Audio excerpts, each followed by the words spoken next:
বুকে তীর আসার আগে বুকটা পেতে দেওয়া। কৌশল্যা বলছে, আর শোনো হনুমান, এই দেখুন আদর্শ কাকে বলে। রাম তো কৌশল্যার গর্ভে এসছে, লক্ষণ তো কৌশল্যার ঘরে আর সুমিত্রার গর্ভে এসছে, কিন্তু বলছে কি শুনুন, হনুমান রামকে বলে দিও আমার লক্ষণ যদি অযোধ্যাতে ফিরে না আসে, রাম যেন অযোধ্যায় ফিরে না আসে। কৌশল্যার কথা, এই কথা সুমিত্রা মায়ের কানে গেল। সুমিত্রা নন্দন লক্ষণের এই দশা দেখে সুমিত্রা ডেকে হনুমানকে গিয়ে বলছেন, হনুমান কৌশল্যা দিদি যা বলল হনুমানকে তা বলবে না, বরঞ্চ রামকে বলো। এগুলো কি কথা? রামকে বলো আমি সুমিত্রা বলেছি আমার লক্ষণ যদি মারাও যায় তার প্রভুর সেবার জন্য, রাম যেন ফিরে না আসে। আমার আর একটা পুত্র আছে শত্রুঘ্ন, আমি তাকে রামের সেবায় পাঠিয়ে দেব। এই ভালোবাসা সে যে সংসারে যায় যায়ের মধ্যে, এই ভালোবাসা যেখানে, সেখানে স্বর্গ ছাড়া কি থাকবে, আনন্দ ছাড়া কি থাকবে। আজকে উঠোন ঝাড় দেওয়ার সময় দুই যা ঝাড় দেয়, এর অংশটা ওর অংশটা মাঝখানে ধুলা পড়ে থাকে। এই আদর্শ আমাদের। সম্পর্ক না থাকতে পারে, উঠোনটা তো সকলের, ওইটাও পরিষ্কার করতে গিয়ে আজ ভাগ হয়ে গেছে, আমার অংশটা আমি, তোমার অংশটা। এই হলো আমাদের সংকীর্ণতা। সবার চোখে জল। উর্মিলার কাছে গিয়ে উর্মিলার সখীগণ দাঁড়িয়ে কাঁদছে, অভাগিনী নূতন বিয়ে হলো, আর তোর প্রভু বনবাসে গেল প্রভুর সেবাতে, আর তোর বৈধব্য নেবে আসবে, লক্ষণ ঠাকুর মুষ্টিত মৃতপ্রায়। তখন সিঁদুর অঙ্কিত করছিলেন উর্মিলা। উর্মিলা তখন সখীদের বলছেন, তার সেবিকাদের বললেন, তোরা মিথ্যা শোক করছিস। আজ আমি সিঁদুর সিঁথি দিয়ে আমার প্রভুকে দেখলাম কি জানিস, প্রভু তার প্রভুর কোলে, আমার প্রভু তার প্রভুর কোলে আনন্দে ঘুমিয়ে আছে। আমার শীতের সিঁদুর যতদিন আছে, আমার কাছ থেকে জমেরও সাধ্য নয় আমার প্রভুকে কেড়ে নেওয়া। আমি আজ দেখেছি প্রভুর কোলে করে পরমানন্দে ঘুমিয়ে আছে, বিশ্রাম নিচ্ছে। আমার এই প্রসাদী সিঁদুর যতদিন আছে, কেড়ে নেওয়ার ক্ষমতা নেই। সিঁদুর নিয়ে খেলো না মা। কি একটা উদ্ভট সংস্কৃতি পশ্চিম বাংলার চ্যানেলগুলো প্রচার করে, সিঁদুর খেলা। সিঁদুর খেলার জিনিস না। ওই এক চিমটি সিঁদুরের কি মূল্য তা ঘরের যে মা স্বামী হারা হয়েছে সে অনুভব করতে পারে। এগুলো খেলার জিনিস না। আমাদের কৃষ্টিটা নষ্ট হতে বসেছে। আমরা আমাদের আচরণের কথা বলছিলাম, বারবার কিন্তু একটা শব্দ প্রয়োগ করতে নাই, তবু করছি, যতদিন আচার ব্যবহার শুদ্ধ না হবে ততদিন ভক্তি হবে না, ততদিন আনন্দ পাওয়া যাবে না, ততদিন আনন্দ পাওয়া যাবে না। এই জন্য আমাদের চক্ষুকে দিয়ে, কর্ণকে দিয়ে, আমাদের বদনকে দিয়ে, জিহ্বাকে দিয়ে দয়া করে একটু শুদ্ধতা নিতে চেষ্টা করুন। ইন্দ্রগুলি যদি শুদ্ধ কিছু নিতে থাকে, তখন ধীরে ধীরে আপনার এই রিপু সংযত হলে, রিপুগুলো শুদ্ধ হলে, ধীরে ধীরে আপনাদের মধ্যে শুদ্ধতা আসবে। আরেকটি জিনিস হলো, আমরা ট্যাক্স দেই সরকারকে, নিজের অনেক কিছু অপকর্ম ঢাকতে গিয়ে প্রশাসন অনেক কিছুকে টাকা পয়সা দিয়ে দিই, কিন্তু সৎ কাজে টাকা আমরা কজন ব্যয় করি? ট্যাক্সে কত টাকা দিতে হয় ব্যবসায়ীদের সরকারকে, কত টাকা এমনিই বা দিতে হয়, চাঁদা অমুক তমুক। ভগবানের জন্য বলুন তো, সারা বছরে ভক্ত ভগবানের জন্য, সৎ মহতের সেবার জন্য কত টাকা ব্যয় করেন? টাকা কিন্তু শুদ্ধ করতে হয়। আয়ের একটা অংশ যদি সৎ কাজে, সমাজের মঙ্গলে ব্যয় না করেন, ওই অর্থ কিন্তু অভিশাপ হয়ে দেখা দেবে। অর্থের একটা সদুপযোগ করতে হয়। বিগ্রহ সেবায়, ভগবত সেবায়, বৈষ্ণব সেবায়, সমাজের কোনো মঙ্গল কাজে এই অর্থ নিয়োগ করুন। অর্থ যদি সৎ কাজে উপযোগ না হয়, অর্থ অভিশাপ হয়ে দেখা দেবে। অর্থ তিন ভাবে চলে যাবে, হয়তো সরকার ক্রোক করে নেবে, সন্ত্রাসীরা ছিনিয়ে নেবে, নালে মামলা মকদ্দমায় ওই অর্থ চলে যেতে বাধ্য। অর্থ কিছুটা সৎ কাজে লাগান। অনেকেই দেখেন অনেক অর্থ ব্যয় করে, হচ্ছে বাড়িতে বছরে 2 জন বৈষ্ণব সেবা তারও এটা মনে করে অনেক ভারী জিনিস। শাস্ত্রে আছে, গৃহে বছরান্তে অন্তত একটু সাধুগুরু বৈষ্ণবের পায়ের ধুলো নিতে হয়। গৃহে ভক্তদের দিয়ে একটু হরিনাম ভগবত এগুলি করাতে হয়। তারা আসলে অনেক আপদ চলে যায়, অনেক সংকট চলে যায়। দেখুন, যে গৃহে শোক আছে, রোগ আছে, মোহ আছে, সে গৃহে যদি ভগবানের প্রিয় ভক্ত যায়, আপাতত সাধু যতক্ষণ থাকে ততক্ষণ ওই বাড়িতে শোক মোহ কাজ করে না, শোক মোহ দূরে চলে যায়। সাধু সমাগমে শোক এটাও দূরে চলে যায়, ভয় ভীতি এগুলোও দূরে চলে যায় যদি শুদ্ধ ভক্তের আগমন ঘটে কারো গৃহে। তো আমরা এখন এগুলি বুঝি না। অনেক জায়গায় নামযজ্ঞ হয়, 50 কিলোমিটার দূরে 50 বয়স এক বাবা বসে বসে সারা রাত নাম শুনেছে। সকালবেলা মনে করে যদি একটু স্নানের জায়গা পেতাম, একটু আহ্নিক করার জায়গা পেতাম। পাড়ায় কেউ তাকে, এই বৃদ্ধটা কত দূর থেকে এসে সারা রাত জেগে নাম শুনেছে, আমাদেরই যোগ্য, যোগ্য মানে সেবা, তারা তাকে নিয়ে চিন্তা করে না। চিন্তা করে জামাই মেয়ে মেসোমাসি আসছে, তারা খাবে কি, তারা কি করে সুখ পাবে। এরই নাম যোগ্য? সারাটা রাত জেগে যে মানুষগুলো ঠাকুরের নাম শুনলো, তাদের ডেকে নিয়ে যান, স্নানের ব্যবস্থা করুন, তাদের মুখে কিছু জল খাওয়ার দিন। কিন্তু জামাই নিয়ে ব্যস্ত, মেসোমাসি নিয়ে ব্যস্ত, সাধুর দরদ আর এখন মানুষ বোঝে না। যতদিন ভগবান ভক্তকে সেবা না করবেন, ভক্ত প্রসন্ন না হবে, ততদিন ভগবানও প্রসন্ন হবে না। এইগুলোই হলো সুব্যবহার, এইগুলোই হলো সৎ আচার। এগুলি না হলে আনন্দের সন্ধান আপনি আমি কোনোদিন পাবো না, আমাদের চিত্ত শুদ্ধ হবেই না, কোনোদিনই হবে না। এই জন্য দয়া করে নিজের হৃদপিণ্ডকে একটু কাজে লাগাতে হবে। দেখুন, একটা জিনিস বলি, আপনি 1 মণ দুগ্ধ দিয়ে প্রদীপ জ্বালাতে পারবেন? দুধে প্রদীপ জ্বলে? কিন্তু 2 কেজি দুধ থেকে ঘি করে প্রদীপ জ্বালান।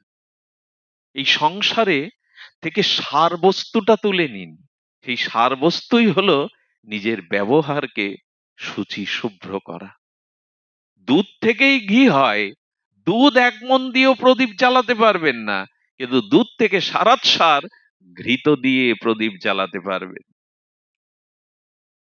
দেখুন, আরেকটি জিনিস হলো, এই দেহেই আমি বলেছি রক্ত মাংস পিণ্ড দেহ অমেদ্যপূর্ণ ভরা, কিন্তু এই দেহ থেকে এই সদ আচরণ হলে, শুদ্ধ ব্যবহার হলে, মনশুদ্ধ হলে এর মধ্যে দিয়ে এই ভগবত প্রাপ্তি ঘটে। এই দেহকেই চিন্ময় শুদ্ধ করা যায়। কেমন করে জানেন? আচরণ শুদ্ধতার দ্বারা। কেমন? আচ্ছা, আপনার কাছে ঘোল দেয়া হলো ভোরবেলা প্রভাতে, সেই ঘোলের মধ্যে মন্থন করলে কি উঠবে? একটু কথা বলুন, কি উঠবে? মাখন উঠবে। কিন্তু ঘোল আপনি মন্থন করলেন না, হাতে বোতল রেখে দিলেন,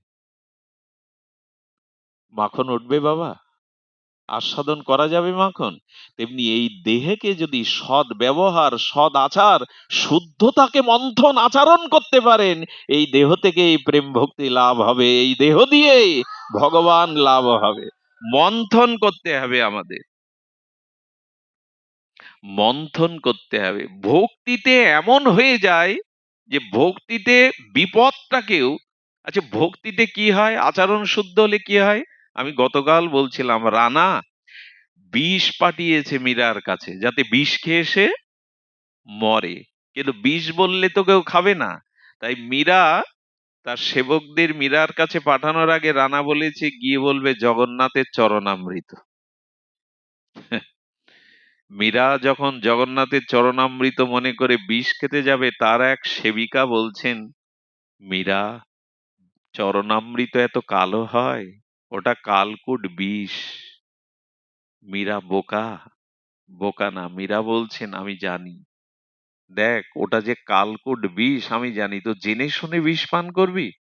মীরা তখন বললেন, 24 ঘন্টা যে আমাকে হত্যার চেষ্টা করে সে আমার কাছে চরণামৃত পাঠায়? যে ভগবানকেই মানে না সে চরণামৃত উচ্চারণ করে? তবে ওর মতো ভগবত বিমুখ ব্যক্তির মুখে যখন চরণামৃত উচ্চারণ হয়েছে, ও যখন বিষকে চরণামৃত বলেছে, আমি কেন চরণামৃত মনে করব না। এই বিশ্বাসে যখন চরণামৃত মনে করলেন, গোবিন্দই ওর মধ্যে এসে বললেন, তার গিরিধারী লাল। সাপের বিষ তো ওষুধ তৈরি করা যায়, যায় না? এই জন্য সাপের বিষের এত দাম, সোনার থেকে দাম। তো বিজ্ঞানীরা, গবেষকরা যদি সাপের বিষ থেকে ঔষধ তৈরি করতে পারে, প্রেম ভক্তি বিশ্বাসে মীরার বিষ চরণামৃত হবে না কেন? তবে সাবধান, আপনি যেন এই লীলা অনুকরণ করতে যাবেন না। আপনি আমি এই করতে গেলেই কিন্তু ডাক্তারে কাজ হবে না। ওই বিশ্বাস, ওই শুদ্ধতা এখনো আমাদের অর্জন হয়নি। হ্যাঁ, বৃন্দাবনে এক বাবাজির কথা মনে পড়ল। এরা কি চরিত্র জানি না, কিভাবে ভগবানকে, রাধারানীকে সর্বস্ব অর্পণ করেছেন অনুরাগে, বসে বসে জপ করেন। আর সন্ধ্যার আধার নামে ওই জপ থেকে বাইরে এসে একটা বড় খাল আছে, সেই খালটা পার হয়ে এপারে ব্রজবাসীদের দুয়ারে গিয়ে দুটো রুটি সবজি মাদুকরি করে এনে পান। কি বলবো আপনাদের, একদিন ওই খাল পেরিয়ে যেতে যেতেই, আর ব্রজের যেসব সাপ আমার ভাগ্য হয়েছে দেখার, সে দেখলেই আমি তো ভয়ে ভীত সন্ত্রস্ত হয়ে যাই। বড় বড় সর্প, বিষাক্ত। বাবাজির পায়ে দংশন করেছে। যেই দংশন করেছে, পাটা ফুলে গেল সাথে সাথে। আচ্ছা, ডাক্তারের কাছে যাবে না উনি? উনি বিষ নিষ্ক্রিয় করার জন্য যাবে না? উনি কুটিরে ফিরে এসে মালা জপ করে হাতে বলছেন, তুমি তোমার কাজ করো, আমি আমার কাজ করি। আমি আর কার কাছে যাব? রাধারানীর চরণেই তো সব বিকিয়ে দিয়েছি। আর রাধারানীকে বলছেন না, রাধারানীকে একদমও বলছেন না, তুমি তোমার কাজ করো, খবরদার এই লীলা আপনি আবার করতে যাবেন না। তুমি তোমার কাজ করো, আমি আমার কাজ করো, ও আমাদের মানাবে না। ওরা সর্বস্ব ভগবানকে দিয়ে দিয়েছে। বিষ কি হয়েছে জানেন? পাটা ফুলতে ফুলতে 2 দিনে বিষ মাথায় উঠে গেছে, চোখটা জাল পড়ে গেছে। ওনার এক বান্ধব ছিল, তিনিও সারাদিন বসে বসে রাধারানীর চরণ চিন্তা হরিনামে রত থাকতেন। সন্ধ্যাবেলায় দুই বন্ধু একবার দেখে যেত দুইজনকে। বললো, কালও এলো না, কি হয়েছে? সন্ধ্যার আধার হতে হতেই বন্ধু খাল পার হয়ে এসে দেখে সমস্ত পা ফোলা, চোখ টোক গুলো যেন জাল পড়ে গেছে। কি হয়েছিল? ইশারায় বললেন, সর্পদংশন করেছে। তো কোনো উপায় করনি? বললেন, উপায় কি করব, যার চরণে সব সঁপে দিয়েছি, এটা যদি প্রারব্ধ থাকে, তিনি চরণে নিয়ে নেন তো নেবেন, আমার কি করার আছে? যেই বলল বিষ আর থাকবে না। যাকে কামড়েছে সে বলছে, বিষ আর থাকবে না। কেন জানো? আমি যে তোমার মতো সাধুকে দর্শন করেছি। বলেই লুটিয়ে পড়ে ওনার পাদ ধুলোটা উনি মাথায় নিয়ে নিলেন। যেই নিয়ে নিলেন, গল্প শোনাতেও আসিনি এখানে, সঙ্গে সঙ্গে বিষ নেমে গেল। এদের আস্থা, এদের বিশ্বাস, রাধারানীর চরণে সমর্পণ, এরা ওই জগতের। ওটা আপনার আমার অনুকরণীয় নয়। খবরদার এইসব অনুকরণ করতে যাবেন না। এগুলো অনুকরণ, দেখুন, রাম ভগবান লক্ষণের শক্তিশালের জন্য সুসেন বৈদ্যকে ডেকে বিশল্যকরণী হনুমানের দ্বারা ঔষধ আনতে পাঠালেন। রাম যদি এটা না করতেন, তাহলে ওই রামের দোহাই দিয়ে আমরাও ভাই ওইভাবে পড়ে থাকলে বলতাম, ওষুধের দরকার নেই, রাম রাম করো। কিন্তু ভগবান, তিনি বুদ্ধি সত্তম, তিনি জ্ঞানের প্রকাশ, তিনি জানিয়ে গেলেন মানুষের চেষ্টা করতে হবে। কিন্তু এদের চরিত্র বড় আলাদা। মীরাকে দংশনের জন্য তো সর্প দেয়া হলো, যে সর্পকে মালা ভেবে ফুলের ডালিতে তুলতে যাবে, সবল খেয়ে মরবে। রানার উদ্দেশ্য এই। ভগবান দেখলেন যে, যে সর্বস্ব সঁপে দিয়েছে, জগৎময় তার গিরিধারীকে ছাড়া দেখে না, সাপ ধরতে গিয়ে মীরা মালাই ধরলো। কি হয় না বলুন তো? ভেতরে শুদ্ধতা এলে, ভেতরে প্রেম ভক্তি এলে, আমার একটা জিনিস বলি, খুব সাধারণ কথা, আমার মনে হয় আপনাদের কথাটা অত্যৌক্তিক মনে হবে না। 100 বছর আগে ফিরে যান, এত ঔষধপত্র ছিল না, কিন্তু অনেক প্রাচীন যারা সৎ কথা বলতো, সৎ চরিত্র নিয়ে বাস করতো, এত শাস্ত্র ঘাটাঘাটি, এত বক্তব্য, এত পাঠ কীর্তন ছিল না। তার কাছে কোনো মা যদি অসহায় মা যদি বাচ্চাটার জ্বর হয়েছে বলে নিয়ে যেত, বিশ্বাস করুন, তুলসী তলার মাটিটা দিয়ে তার কপালে লেপন করার সাথে সাথে জ্বর নেমে যেত। পুরানো দিনের মানুষ এই বিশ্বাস আস্থায় কেন হতো বলতে পারেন? ওদের স্বভাব চরিত্র শুদ্ধ ছিল, ওদের নিষ্ঠা ছিল, ওদের ভিতরে সৎ আচরণ ছিল। আমার মতো এত বক্তব্য, এত শাস্ত্র মহিমা প্রকাশ না করলেও ওদের চরিত্র, ওদের মানসিকতা, ওদের আচার ব্যবহার শুদ্ধ ছিল, সত্য ছিল। সেগুলির দ্বারাই তারা জগতের অনেক কল্যাণ করেছে, অনেক কল্যাণ করেছে।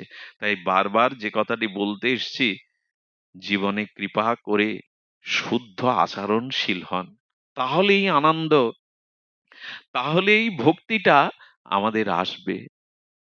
সুধীবৃন্দ, একটি ঘটনা মনে করে দিই। আহার হর্ষ আমিষায় আমরা মিথ্যা, ছলনা, কপটতার আশ্রয় নিচ্ছি। আজ দুপুরে আমারই খুব শ্রদ্ধেয় একজন মা বলছিলেন, বাবা, মানুষের মধ্যে যদি কপটতা না থাকতো, সে অতি শীঘ্রই কল্যাণ লাভ করতে পারত, ভগবান পেতে পারত।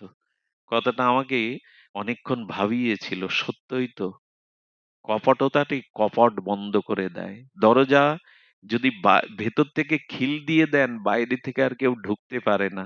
গোবিন্দ বলছেন, যার হৃদয়ে কপটতা আছে তার হৃদয়ে আমি ঢুকতে চেষ্টা করলেও পারি না। তো কপট বন্ধ করা। সরল না হলে কি ভগবান পাওয়া যায়? সুন্দর হৃদয় না হলে কি ভগবান পাওয়া যায়? যাবতীয় ছল ছাতুরি কপটতা মিথ্যা লোক ঠকানো কুব্যবহার কাম ক্রোধ হৃদয়ে ভরা, তো আমাদের চরিত্র কি করে আনন্দিত হবে? আমাদের মন কি করে শুদ্ধ হবে?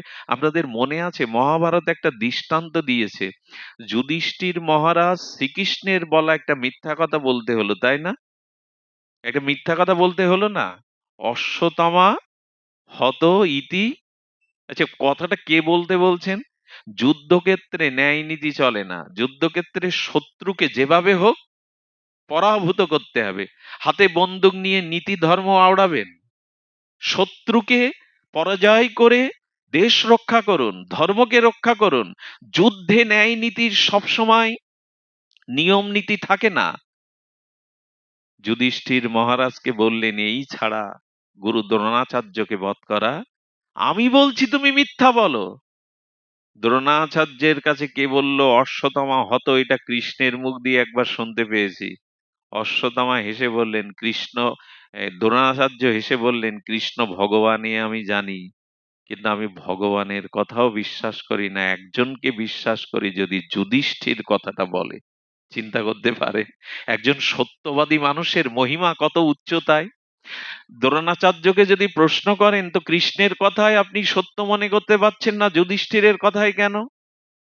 বললেন, কৃষ্ণ অনেকবার প্রতিজ্ঞা করেও রাখতে পারেনি। এই কুরুক্ষেত্রে যুদ্ধ করবে না বলল, অথচ সে অস্ত্র ধরল। ভগবান ও ভক্তের জন্য তার সত্যতা মাঝে মাঝে রক্ষা করতে পারেন না, কিন্তু যুধিষ্ঠির জীবন গেলেও মিথ্যা বলবেন না, এই বিশ্বাস দ্রোণাচার্যের ছিল।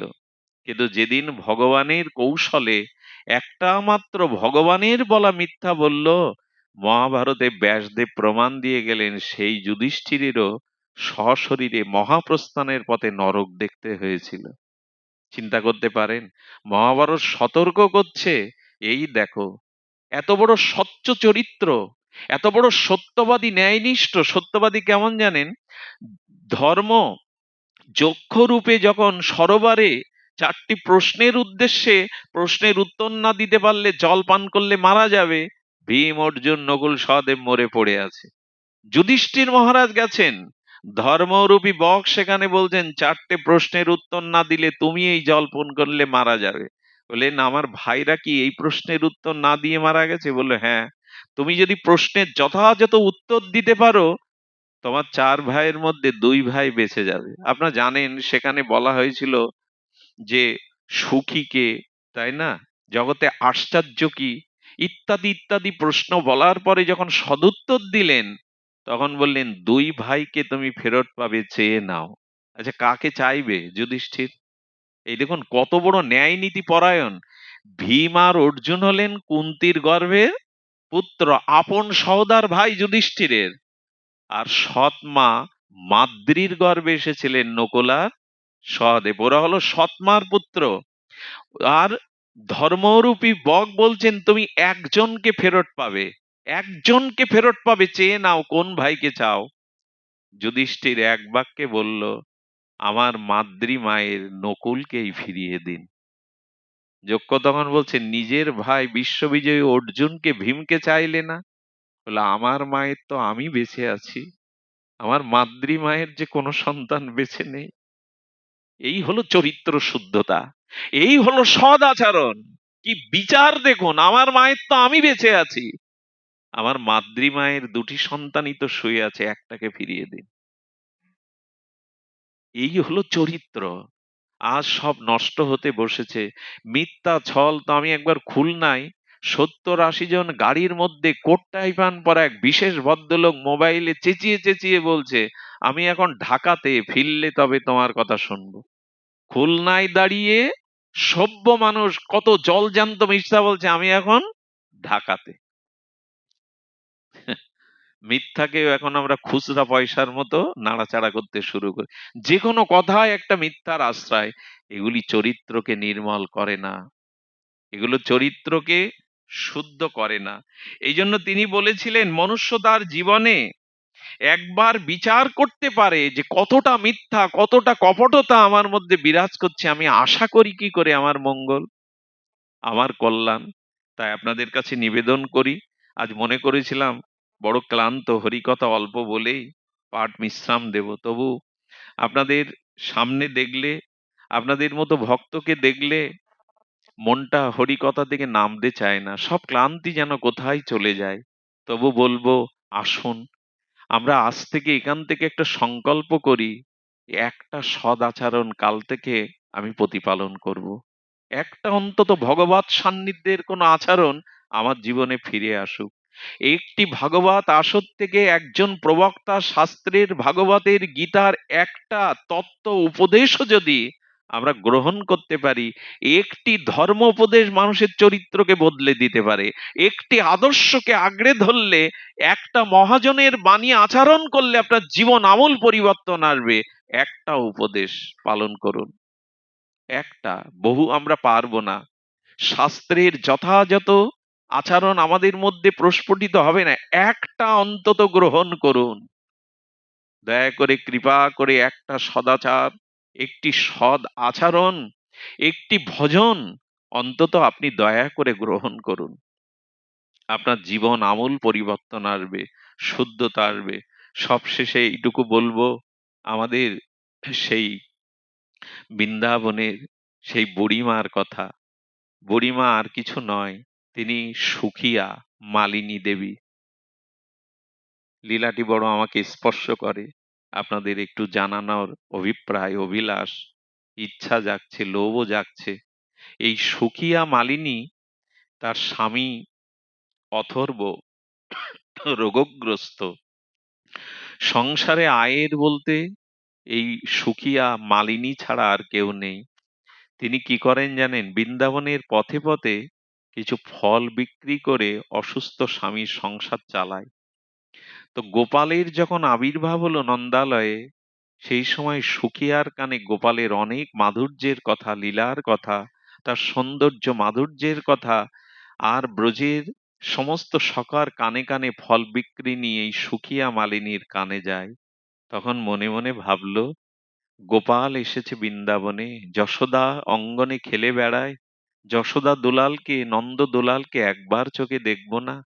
কিন্তু আমার এই মলিন কাপড়, আর আমি, আমার নেই সুকৃতি, আমি নন্দ মহারাজের গৃহে কি করে গিয়ে গোপালকে দেখে আসবো? অন্দরমহলে তো যেতে পারবো না। তখন এক সাধুর কাছে গেলেন, সাধু বাবাকে বললেন, বাবা একটা উপায় বলতে পারেন, আমি কি করে গোপালকে দর্শন করে ধন্য হব? তখন বললেন, মা এক কাজ কর, এই কৃষ্ণ কৃষ্ণ মন্ত্রটা আমি তোকে দিচ্ছি, তুই এটা 3 মাস ব্যাপী ফল বিক্রি করবি, পথ চলবি, আর ভগবানের নামটা মনে মনে স্মরণ করবি। এই নাম নিতে নিতে নামই তোকে আকর্ষণ করে কৃপা করে দেবে। আচ্ছা, উনি বলতে পারতেন না, সবার জন্য উন্মুক্ত দুয়ার, তুমি গিয়ে দেখে এসো? প্রশ্নটা আসবে না? 3 মাস ধরে নাম করো, তারপরে যাও কেন?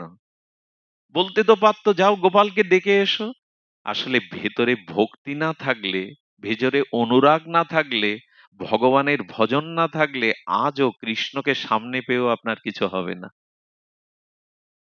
ভজন থাকতে হবে। হ্যাঁ। আচ্ছা, প্রদীপ আছে, তেল আছে, সলিতা আছে, কিন্তু আগুন তত্ত্ব নাই। জ্বলবে প্রদীপ? জ্বলবে বাবা? তেল আছে, সলিতা আছে, তাই না? পাত্র আছে প্রদীপ, কিন্তু অগ্নির ঘষাটা তো লাগবে, অগ্নি কণাটা তো লাগবে জ্বালাতে।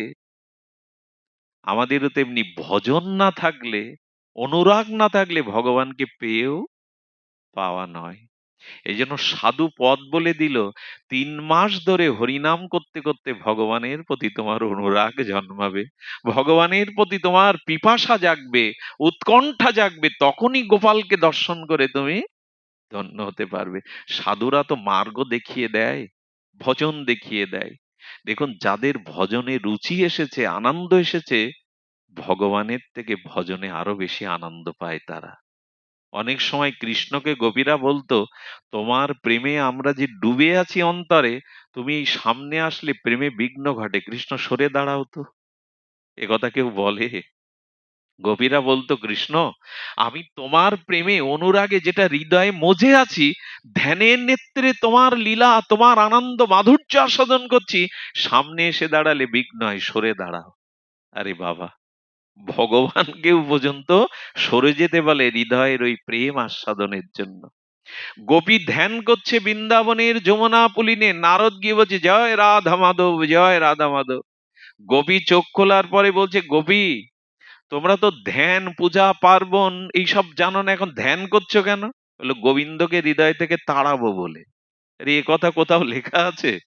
কোন শাস্ত্রে এরকম বলেছে যে অনেক যুগ যুগান্তর ভগবানকে ধ্যানের দ্বারা পেতে চেষ্টা করছে সাধু মহাত্মা ঋষিগণ, আর কবি বলছে গোবিন্দকে হৃদয়ে তাড়াবো, এই জন্য ধ্যান করছি। তো বললেন, তাড়াতে পেরেছো? বলে, চোখ বন্ধ করে ধ্যান করতে গিয়ে আরো বেশি করে তার প্রতিচ্ছবিটা ফুটে উঠছে। চোখ বন্ধ করলেই হৃদয় আরো তারও ভেসে উঠছে। তবু চেষ্টা করছি, তাড়াবে কেন? নারদ তখন বলছেন, গোবিন্দকে কি হৃদয় কেউ তাড়ায়? তাড়াতে চাচ্ছ কেন? বললেন, ও যদি হৃদয়ে থাকে আমার সংসার করা হবে না, আমি সংসার করতেও পারবো না। বলে, কিরকম? তো বলে, জানো, সকালবেলা আমি গাভী দহন করতে পাঠিয়েছিল শাশুড়ি মা, আমি গাভীর বাট থেকে যখন দুগ্ধ দহন করছি, কৃষ্ণ পাশে এসে, ওই যে কৃষ্ণ চিন্তা সব সময়, তো কৃষ্ণের বাল গোপালের রূপ এসে বলছে, ও গোপী, আরে যশোদা কাল রাত্রে আমাকে খেতে দেয়নি, বড় ক্ষুধা, দাও না একটু দুধ খেতে দাও না। বলে, দুধ কি করে যাব পাত্র? বলে, পাত্র তো আমার গাল, তুমি ওই বাটটা বালতির দিকে না টেনে আমার গালের দিকে সোজা করে টানো, আমি হা করে দিচ্ছি। আচ্ছা, ওইভাবে যখন মা, গোপীমা দুধ টানছে, ওখানে আসলেই তো ও দেখছে লীলাস্ফুটিতে ধ্যানে দেখছে গোপাল। শাশুড়ি এসে ধাক্কা দিয়ে বলছে, বাহ, হ্যাঁ, পাত্র থাকতে দুধ পাত্রে নয় কোথায় মাটিতে ফেলে ফেলে টেনে ফেলে দিচ্ছ, হ্যাঁ, ঘাড়ে ভূত লেগেছে, এই গালি দিল। জানো, কৃষ্ণ যদি এমন করে জ্বালাতন করে আমার সংসার হবে না, তাই তাড়াতে চাচ্ছি। এগুলো অদ্ভুত কথা। ভগবানকে হৃদয়ে ধারণের জন্য যুগ যুগান্তর তপ সাধনা কত কিছু করে, আর এরা তাড়াবে বলে? বলে, আর কি করে? ঘরটা গুছালাম, ননি ভাণ্ডগুলো সাজিয়ে রাখলাম, ঘরে বাইরে যখন গোবর দিয়ে ঘুঁটে দিচ্ছি, তখন দেখছি কৃষ্ণ ঘর সব আলুথালু করে দিচ্ছে, আর সেই মাখনগুলো ঘরে ঢেলে রাখে যাতে কেউ ঘরে পা দিলে পা ফসকে পড়ে যায়। এই যখন করছে, আমি রাগে সেই গোবর ছুঁড়ে মারতে গেলাম, বেরিয়ে যা ঘর থেকে, দুষ্ট বেরিয়ে যা, ঘর নষ্ট করছিস, মাখন ঢেলে দিচ্ছিস। কোথায় কৃষ্ণ? ওদের লীলা স্ফুটিতে তো কৃষ্ণকে দেখছে, সেই গোবর গিয়ে পড়েছে শাশুড়ির মুখে। আমার সংসার হবে?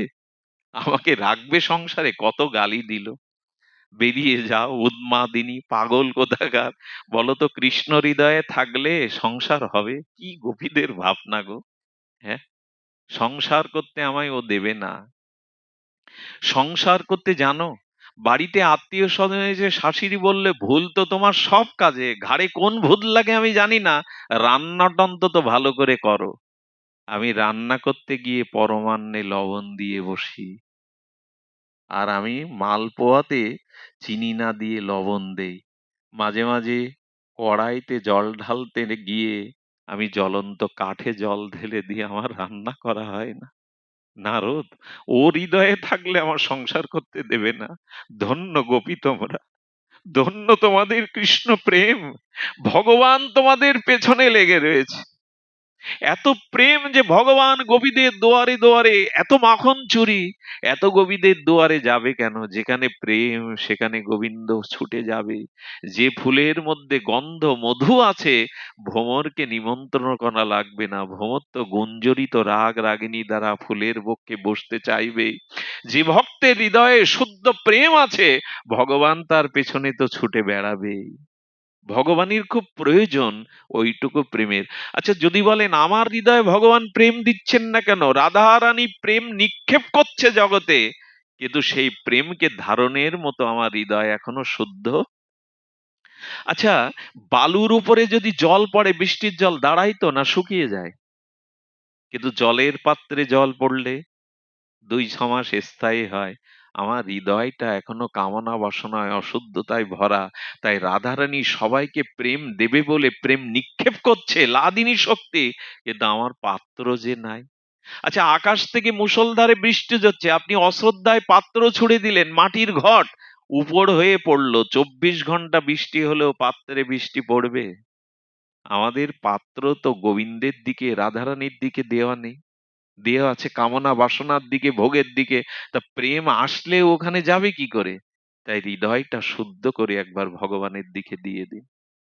হৃদয়টা শুদ্ধ হলেই সব পাওয়া হবে। শুকিয়া ৩ মাস নাম করছে, আর যত নাম নেয় তত গোপালের প্রতি অনুরাগ বৃদ্ধি হয়। তখন আর গোপালকে না দেখে থাকতে পারবে না। খেতে শুতে উঠতে বসতে ওই নাম তাকে পাগল করে দিয়েছে। সাধু বাবাকে বললেন, আর যে তাকে না দেখে থাকতে পারি না। সাধু বাবা ওর ব্যাকুলতা উৎকণ্ঠা প্রেম দেখে বললে, এবার যাও বুড়িমা, কিছু দেব ফল মাথায় নিয়ে ব্রজের পথে যেতে যেতে আজ নন্দ ভবনের দুয়ারের পথ ধরে চলেছে, আর বলছে, ফল নেবে গো, ফল নেবে গো। কথাটা আর আর কাউকে না জেনে যাতে গোপালের কানে যায়, ওই মন থেকে বলছে, ফল নেবে গো। গোপালও সেদিন মাকে সরিয়ে দিয়ে, যোগমায়ার দ্বারা খেলার সাথীদের সরিয়ে দিয়ে, ছোট ছোট পায়ে ছোট্ট বাল গোপাল, এক দিব্য জ্যোতিপুঞ্জ চিন্ময় গোপাল এসে বুড়িমার সামনে এসে আঁচল ধরে টানছেন, ও বুড়িমা। যেই ও বুড়িমা বলেছে, পেছনে ফিরে তাকে বলছেন, বুড়িমা, আমায় একটা ফল দাও না। গোবিন্দ বলেন, এই দেখো, সাধুর আদেশে নাম আর আমার ভাবনা ভাবতে ভাবতে তার হৃদয় এত শুদ্ধ, এত প্রেম এসে গেছে, এখন গোবিন্দই পেছন থেকে তাকে ডাকছে, ও বুড়িমা। বুড়িমা ঝুড়ি নামিয়ে গোপালের অপরূপ সেই প্রেমময় বদনের দিকে তাকিয়ে বলছে, বুড়ি বাদ দিয়ে মা বলে ডাকতে পারিস না? তোর মুখের শব্দও এত মধুর। বললেন, বুড়িমা, আমায় একটা ফল দেবে? ছোট্ট করপল্লব হাতের সৌন্দর্য দেখে বললেন, ওই হাতে তো সব দিতে ইচ্ছা করে রে গোপাল, একটা কেন, সব দিতে ইচ্ছা করে, কিন্তু ওটাই যে আমার সম্বল। গোপালের হাতে দুটো ফল। কথার জালে জড়িয়ে আরো কিছুক্ষণ যদি রাখা যেত সামনে তাকে, ও তো চঞ্চল শিশু, চলে যাবে, যদি আরো কিছুক্ষণ রাখা যেত। বুড়িমা বলছে, ও গোপাল, আমি তো তোমায় ফল দিলাম, আমায় মূল্য কি দেবে? গোবিন্দ তখন বলছেন, গোপাল তখন বলছেন, বুড়িমা, মূল্য কাকে বলে তা তো আমি জানি না। সত্যি সত্যি ভগবান, ভগবান আমাদের গোপাল গোবিন্দ অঙ্কে খুব কাঁচা, জানেন? আমাদের গোবিন্দ অঙ্কে খুব কাঁচা, কেন জানেন? উনি কে কত তাকে ভালোবাসলো, কে কত কাকে কি দেবে, এই অঙ্ক ওনার মাথায় ঢোকে না। উনি শুধু এইটুকু বলেন, সব উজাড় করে আমায় দাও, আমিও আমার সব তোমায় দিয়ে দেবো। এই অঙ্ক গোবিন্দ বোঝেন। তুমি তোমার দেহ মন আমায় দাও, আমিও আমার সবটুকু তোমায় দিয়ে দেব। ভগবান গুণ ভাগ বোঝেন না, অতি সরল ভগবান। এই জন্য উনি বললেন, আমি মূল্য বুঝি না। বুড়িমা, মূল্য কি? বুড়িমা বললেন, কারো কিছু নিতে গেলে তাকে কিছু ও, আচ্ছা, তো তুমি মূল্য চাইছো কেন? ব্রজের কেউ তো আমাকে সব দেয়, ননি দেয়, মাখন দেয়, আমাকে নাড়ু দেয়, কেউ তো আমার কাছে মূল্য চায় না। তুমি চাইছো কেন? বুড়িমা তখন ঠকে গিয়ে বললেন, সত্যি সত্যি তোকে কিছু দিয়ে তো মূল্য চেতে নেই। ভগবানকে ভালোবাসাটা দিন, বিনিময়ে আমার টাকা চাই, ছেলের চাকরি চাই, এসব জানাবেন না। উনি আপনার ভালোটা বোঝেন। ভালো বোঝেন বলে মার গর্ভে আমি আগে থেকে মায়ের স্তনে দুধ দিয়ে দিয়েছি। উনি কম বোঝেন আমার কি দরকার? মায়ের দুগ্ধটা রক্তের মধ্যে 6 মাস 3 মাস আগে দিয়ে দিয়েছেন। উনি বোঝেন না আমার কি প্রয়োজন? ভগবানের কাছে ভালোবাসা দিয়ে কিছু চাইতে যাবেন না। বিনিময় মূল্য দিয়ে কিছু, ভগবানকে ভালোবাসতে হবে নিঃস্বার্থ ভাবে। বুড়িমা বলল, আমি ঠকে গেছি গোপাল। সবাই তোকে নিঃস্বার্থ ভাবে দেয়, আমি কেন মূল্য চাইলাম? তো তুমি চেয়েছো যখন কিছু পাবে, কারণ কেউ কিছু চাইলে আমি তাকে না দিয়ে থাকতে পারি না। তারাও বুড়িমা বললেন, আরে, উনি কি করেছেন জানেন? যশোদা কিছুটা ধান শুকাতে দিয়েছিল, আর ওইখানে গোপালকে বসিয়েছিল ওই লাঠি নিয়ে পাখি তাড়াবি। আহারে, বিশ্ব ব্রহ্মাণ্ডের ভগবানকে যশোদা ধান চুকি দেওয়ার জন্য! বলিহারি মা, তোমার ভাগ্য, কি প্রেম দিয়েছো গোপালকে! সে ধান শুকানোর পাখি রক্ষা করছে। ওই ধান থেকে এক মুঠো এনে না বুড়িমার ঝুড়িতে দিতে গিয়ে আঙুলের ফাঁস দিয়ে অনেকগুলো পড়ে গেল। যেগুলো ছিল, বললো, বুড়িমা এই তোমায় দিয়ে দিলাম। বুড়িমা হাসছে আর বলছে, এই 4-5টা ছোট হাতের ধানে কি আর আমার কিছু হবে রে গোপাল?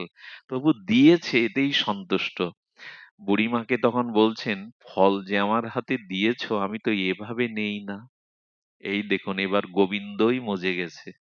গোবিন্দ তখন বলছেন, আমাকে কেউ হাতে দেয় না। বলে, কি করে দেয়? বলে, আমার মুখে তুলে দেয় সবাই। হ্যাঁ, চোখে জল এসে গেছে সুখিয়া মালিনীর। বলে, আমার এই হাতে নোংরা রে গোপাল, এরকম ভাগ্য করে তো জন্মায়নি যে তোর মুখে তুলে দেব। বলে, আমাকে তো সবাই মুখেই দেয়। যেই সাহস করে কাঁপতে কাঁপতে হাতটা মুখের কাছে ফল নিয়ে গেছে, বলি, তুমি আসলে বোঝো না, এভাবে দাঁড়িয়ে কি খাওয়া যায়? সবাই তো আমাকে কোলে বসিয়ে খাওয়ায়। একটু ভালোবাসা তাকে দিন না, তিনি আপনার কাছে আসতে চাইবেন। ওনার স্বভাবটাই ওই। একটু তাকে প্রেম দিন, একটু অনুরাগ দিন, একটু ভালোবাসা দিন, উনি আপনাকে গ্রাস করে নেবে। বুড়িমা, আমাকে সবাই কোলে বসিয়ে আদর করে খাওয়ায়। বুড়িমা কাঁদছে আর বলছে, এত করুণা তোর, এত কৃপা তোর, এই ময়লা বসনে পড়লে তোর শ্রীঅঙ্গে যে ময়লা লাগবে, এসব কি আর বোঝে? প্রেম ভক্তি যার হৃদয়ে আছে, বাইরে কি তাকে বোঝা যায় গো? এর মধ্যে এমন কোন ব্যক্তি আছে যাকে দেখলে হয়তো বাইরে শ্রদ্ধা হবে না, কিন্তু তার মনের মধ্যে লুকিয়ে আছে ভগবানের প্রেম।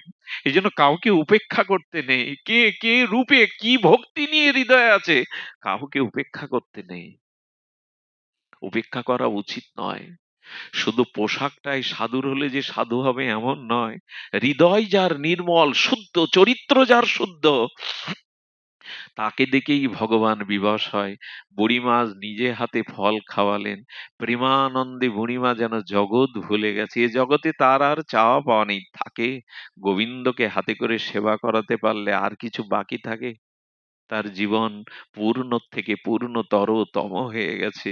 বুড়িমা সেই ঝুড়ি নিয়ে ফিরতে ফিরতে কিছু দূর এসে বাড়িতে এসে দেখে ঝুড়ি আর বইতে পারছে না। ঝুড়িটা বড় ভারী হয়ে গেছে। বুড়িমা ঝুড়িয়ে নামিয়ে দেখলো, প্রাণগোপাল প্রাণধন গোবিন্দ হাতে করে যে কটা ধান দিয়েছিল, ওগুলো ধান নয়, ঝুড়ি ভর্তি মোহরে রূপান্তরিত হয়ে গেছে। কাঁদছে আর বুক চাপড়ে বলছে, গোপাল রে, দুটো ফল দেওয়াতে যদি আমার পাত্র ভরে যায় মোহরে, এখন মনে হচ্ছে আমি ভুল করেছি, ভুলটা সংশোধন দরকার। বুড়িমা ছুটে এসে গোপালকে যেটা বলেছিলেন, আমার বিশ্বকবি রবীন্দ্রনাথ এটা উপলব্ধি করে 4টে লাইন লিখেছিলেন। বুড়িমার কণ্ঠেই শুনুন রবীন্দ্রনাথের অনুভূতিতে, দিলেম যারা আজ ভিখারি রে। তুমি চেয়েছো ভিখারি, তবে তুমি রাজ ভিখারি। দিলেম যা রাজ ভিখারি রে, স্বর্ণ হয়ে এলো ফিরে। তখন কাঁদি চোখের জলে দুটি নয়ন ভরে, দেইনি কেন আমার সকল শূন্য করে। গোপাল, দুটো ফল তোকে দিলে যদি মোহর হয়ে ফিরে আসে, এ জীবনের মন প্রাণ সর্বস্ব কেন তোকে দেইনি গোপাল? আমাদের এইটুকু শুধু বাকি। ভালোবাসাটা স্ত্রীকে দিয়েছি, পুত্রকে দিয়েছি, আত্মীয় স্বজনকে দিয়েছি, অর্থবিত্ত দেহকে দিয়েছি, ওর একটা অংশ একটু ভগবানকে দিন।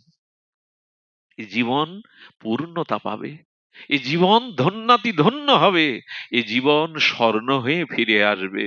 এই জন্য আজকে দেওয়ার জন্ম পেয়েছি। এই মন বুদ্ধি চরিত্র বাক্য চোখ কর্ণ নাসিকা জিহ্বা যা কিছু তুমি দিয়েছো, যেন তোমার প্রসন্নতার জন্য সৎ সুন্দর করে তোমায় নিবেদন করতে পারি। বিশ্বকবির সেই চরণকে স্মরণ করে আজকের পাঠ বিশ্রাম। আমার বলে যা পেয়েছি শুভক্ষণে যাবে, আমার বলে যা পেয়েছি শুভক্ষণে যাবে, তোমার করে দিলেম যখন সবই আমার হবে। সব যদি তোমাকে নিবেদন করতে পারি তখনই প্রকৃত সব আমার হবে। আসুন, এই দেহটাই নেই, আমরা চাল দেই, ফল দেই, ধূপকাঠি দেই, ভগবানের কাছে বাতাসা দেই, মিষ্টি দেই, নিজেকে দিয়েছি তো? নিজেকে দিয়েছি তো তাকে? আজ দেওয়ার পালা। আমার দেহ মন তোমাকে সমর্পণ করলাম। এই মন্ত্রই বুকে নিয়ে আজ অনুষ্ঠান বিশ্রাম করি। বড় ভালো লাগলো আজকের এই পরিবেশটা। এত সুন্দর শ্রীবিগ্রহের মন্দির যার গৃহে, তার গৃহে ভগবানের আশীর্বাদ, ভগবানের সৌরভ তো থাকবেই। পাঠ করতে গিয়ে আমিও হারিয়ে গিয়েছিলাম। অনেক বিজ্ঞজন এসেছেন, আলাদা করে নাম নেব না। আপনাদের উপস্থিতি একান্ত কাম্য। আসুন, এই ভাগবত পরিমণ্ডলে ভগবানকে মাঝখানে রেখে আমরা মিলিত হই। এমনি করে আবারও গৌর হরি যেন আমাদের মিলন করান। আবারও আপনাদের স্নিগ্ধ সান্নিধ্যে যেন এমনি করে আমরা আবার গুণকীর্তন করতে পারি। আমার সাথে আজ দুটো দিন ধরে আমাদের পার্থদা, তিনি আমাদের গৌতম দা